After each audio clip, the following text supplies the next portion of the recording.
जय हिंद, मैं हूँ गीतांजलि। लाइव टाइम्स के डिजिटल प्लेटफॉर्म पर आप सभी का बहुत बहुत स्वागत है। मेरे साथ हैं धर्मेंद्र जी।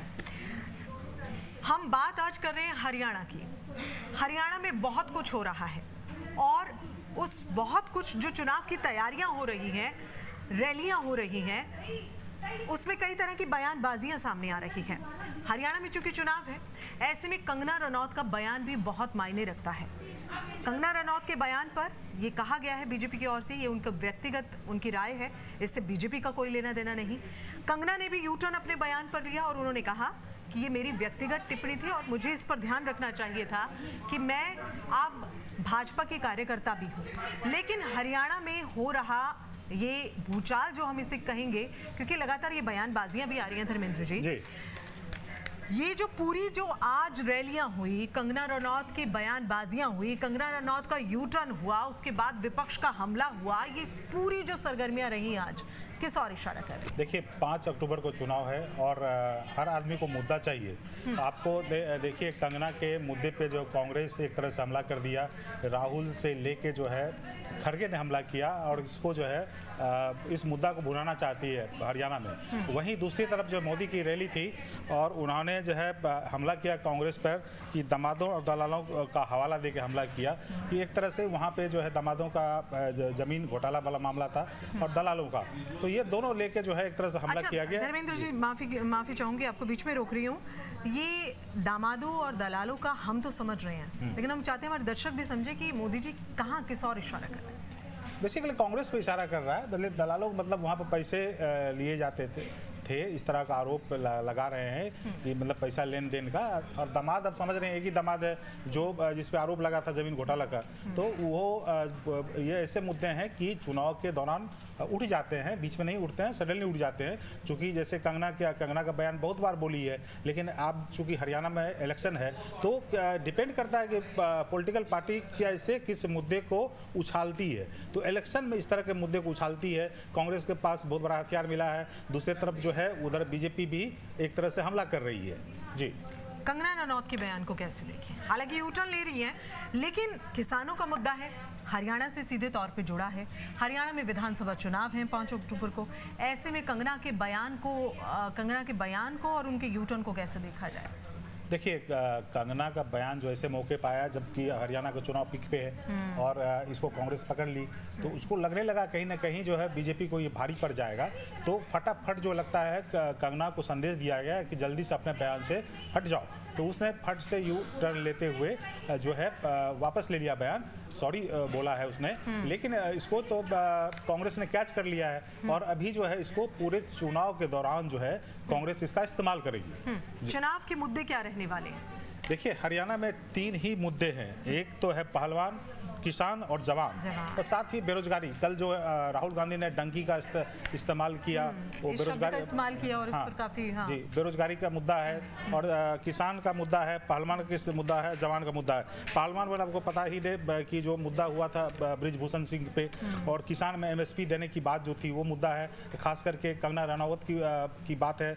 और जवान जो अग्निवीर के जवान थे हैं, उनके लिए जो आरक्षण की बात की जा रही थी, तो उसको लेते हुए हरियाणा सरकार ने आरक्षण देने का वादा किया है। और अब बेरोजगारी आपको बता ही दिया है कि 6% जो है करीब करीब वहाँ पे बेरोजगारी दर है और वो एक बहुत बड़ा मुद्दा है। चूँकि इलेक्शन में ये मुद्दे जो है उठ जाते हैं और ये जो है अहम होता है, चूँकि 5 साल के बाद चुनाव होता है और हर नागरिक और हर जनता को वोट डालने का अधिकार होता है और वो तय करता है कि हमको किसको वोट देना है, 5 साल में कैसा काम किया नहीं किया। हालांकि बीजेपी वहाँ पे 10 साल से सत्ता में है। जी बिल्कुल, बीजेपी 10 साल से सत्ता में है, लेकिन अब सवाल ये है कि क्या हरियाणा की जनता सत्ता परिवर्तन चाहेगी या नहीं चाहेगी? कांग्रेस लगातार बयानबाजियां भी कर रही है।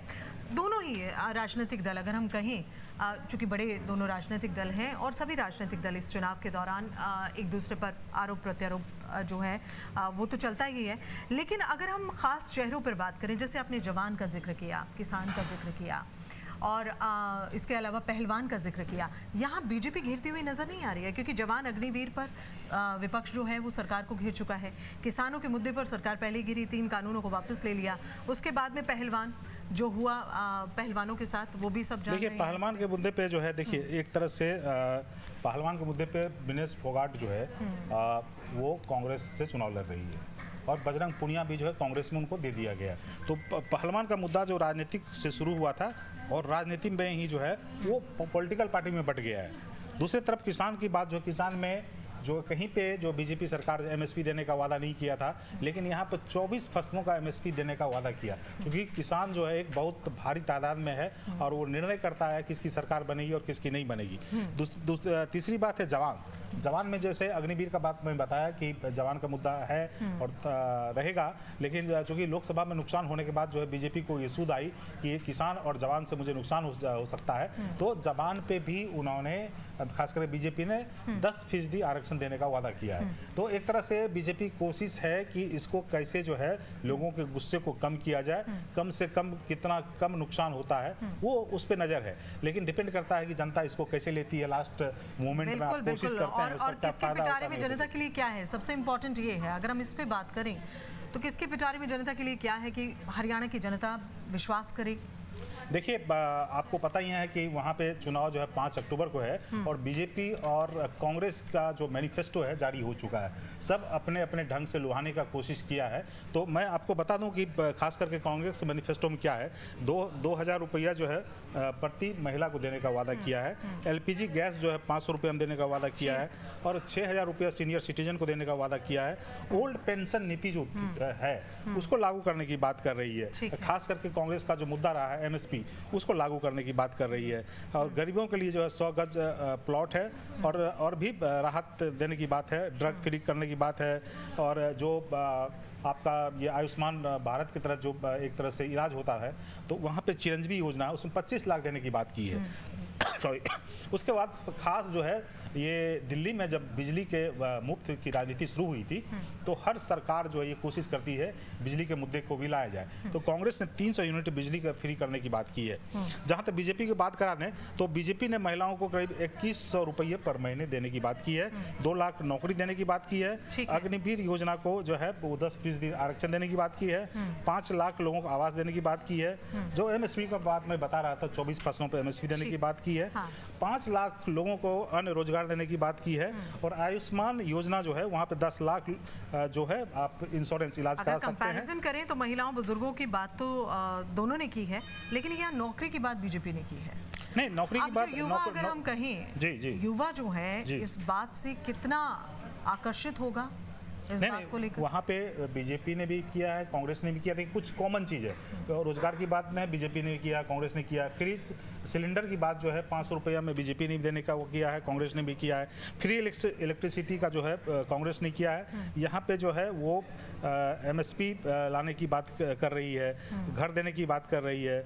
36 बिरादरी है उसको जो है खास बजट दिया जाएगा। तो एक तरह से लुभाने की कोशिश है। तो कुछ 19-20 का आंकड़ा है, लेकिन अब पता है कि ये फ्री की राजनीति है। पिटारे में तो बहुत कुछ लेकर घूम रही हैं, लेकिन अब देखते हैं कि हरियाणा की जनता क्या फैसला करती है। क्योंकि बात ये भी है कि चुनाव फंस जाएगा, कुछ इस तरह की भी बातें। देखिए चुनाव तो पिछले बार ही फंस गया था, आपको पता नहीं, चुनाव पिछले बार ही फंस गया। तो बीजेपी को बहुमत तो मिला नहीं था, 40 सीट ही मिली थी 90 सीट में से। तो इस बार तो और स्थिति खराब, चूँकि 10 साल से एंटी इनकम्बेंसी फैक्टर है और वहाँ पे मुख्यमंत्री के चेहरे को बदल दिया गया है।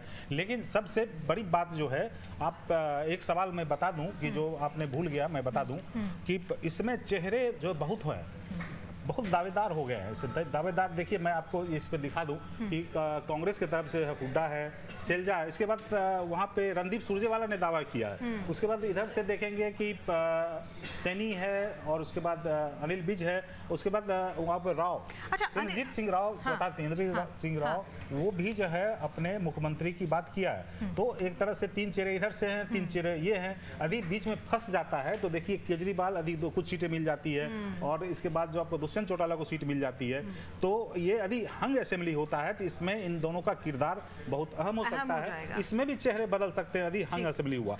लेकिन हंग असेंबली कैसे होगा उसके लिए मैं बात करता हूं कि देखिए आपको मैं बता रहा था कि अभी तक जो है पिछले चुनाव में ही बहुमत नहीं मिला था बीजेपी को, और इस बार जो ऐसे भी जो है 4 पार्टियां लड़ रही है। एक तरफ जो कांग्रेस है, एक बीजेपी है, एक तरफ आम आदमी पार्टी है, एक दुष्यंत चौटाला के साथ जो बीएसपी का गठबंधन है, उसके बाद INLD के साथ जो है चंद्रशेखर आजाद की पार्टी का है। तो 5th कॉर्नर वहाँ पे कंटेस्ट हो रहा है। तो वहाँ पे आप देखिए कि वहाँ पे जाति की राजनीति है, जाट राजनीति, जिसमें हुड्डा की पकड़ है। तो वहाँ पे जाट और नन जाट की बात है, तो जाट में जो है कांग्रेस की पकड़ है, तो करीब 75% जो है नन जाट, जो जिसमें पंजाबी भी है, ब्राह्मण भी है, यादव भी है, दलित भी हैं, अन्य भी, तो उसकी भी राजनीति है। तो बीजेपी की कोशिश रही है वहाँ पे जाट चेहरा नहीं भी लाने होंगे, ऐसे नहीं, जाट चेहरा को वहाँ पे तवज्जो नहीं दी गई, वहाँ पे नन जाट को दिया गया। और डिपेंड करता है कि दूसरी सबसे बड़ी बात है, वहाँ पे जो चुनाव होते हैं 30% वोट, आप 100 में से 30% वोट हटा दीजिए, उसमें जो है कौन कौन ले जाएगा, INLD प्लस ये गठबंधन ले जाएगा, इंडिपेंडेंट ले जाएगा, प्लस JJP और जो है BSP। उसके बाद 10 से 11 सीट मेरे पास डेटा जो है 1987 से है। और आपको बता दूं कि INLD इंडिपेंडेंट जो है वहाँ पे ऑलवेज 10 से लेके 16% 17% तक वोट ले जाता है। अच्छा। प्लस ये 30% मान लीजिए वोट वहाँ पे निकल गया, बच गया 70% का खेल। 70% में अब डिपेंड करता है किसको वोट ज़्यादा होगा, क्योंकि 70% में मान लीजिए जिसके पास 37-38% वोट आता है वो उसकी सरकार बन जाएगी वहाँ पे। तो डिपेंड करता है कि किसको इसमें जो है वोट मिल सकता है। तो देखिए वहाँ पे जो बोला जा रहा है कि बीजेपी का पलड़ा जो है मजबूत नहीं है, और लेकिन वहाँ पे क्या है कि मोदी बड़ा चेहरा है, जहाँ पे भी इलेक्शन हुआ है तो कभी भी बीजेपी जो है 70 सीट से ऊपर, कभी मैंने रेयर केस में वो डबल डिजिट से नीचे आई है। तो वहाँ पे लग रहा है कि जो है चीज़ें लोकसभा से अलग हुआ, क्योंकि लोकसभा में नैरेटिव था, अभी एक नैरेटिव आ गया है, वो है कंगना रनौत वाला। तो वो नैरेटिव को कितना कांग्रेस कर ले जाती है, नहीं ले जाती है, क्योंकि किसान के मुद्दे पे ऑलरेडी इलेक्शन हो चुका है। लोकसभा में बीजेपी को जो सजा देनी थी हो गई है। नैरेटिव जो आपका जो है संविधान बदलने की, अग्निवीर का मुद्दा था, वो ऑलमोस्ट सेटल हो गया है। अब जो है यहाँ पे अब डिपेंड कर रहा है, लेकिन धर्मेंद्र जी लग रहा है कि सेटल हो गया है, लेकिन जब वोटिंग होगी उसके बाद ये साफ होगा कि हरियाणा की जनता से जो एक्सपेक्टेशन बीजेपी कर चल रही है, और खासकर इन मुद्दों पे जिनका हम जिक्र कर रहे हैं, वहाँ हरियाणा की जनता उन्हें किस तरह से एक्सेप्ट कर रही है।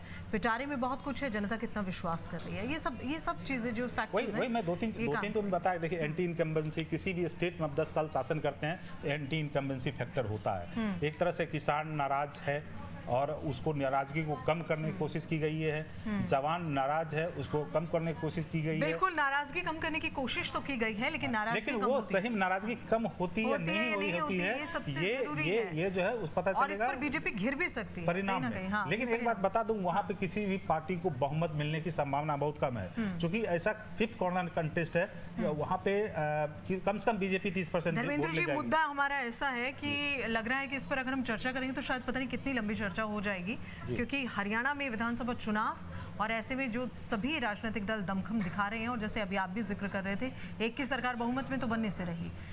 तो अब ये देखना होगा कि हरियाणा की जनता क्या कहती है। हालांकि हम लगातार सर्वे भी करा रहे हैं, लोगों की ओपिनियन भी हम अपने दर्शकों को लगातार दिखा रहे हैं, और हरियाणा से जुड़े तमाम मुद्दे, हरियाणा चुनाव से जुड़ी अपडेट्स लगातार हम आपको बताते रहेंगे। चुनाव से पहले क्या कुछ सरगर्मियां चल रही हैं, ये भी हम आपको डिटेल्स पहुंचाते रहेंगे। हम उम्मीद करते हैं कि आज का मुद्दा आपको ज़रूर पसंद आया होगा, और हम फिर से यही कहेंगे कि अगर आपका कोई कमेंट है, आपका कोई सजेशन है, तो आप हमें मैसेज कर सकते हैं, और कल फिर हम हाजिर होंगे एक और नए मुद्दे के साथ। तब तक आप देखते रहिएगा लाइव टाइम्स। जय हिंद।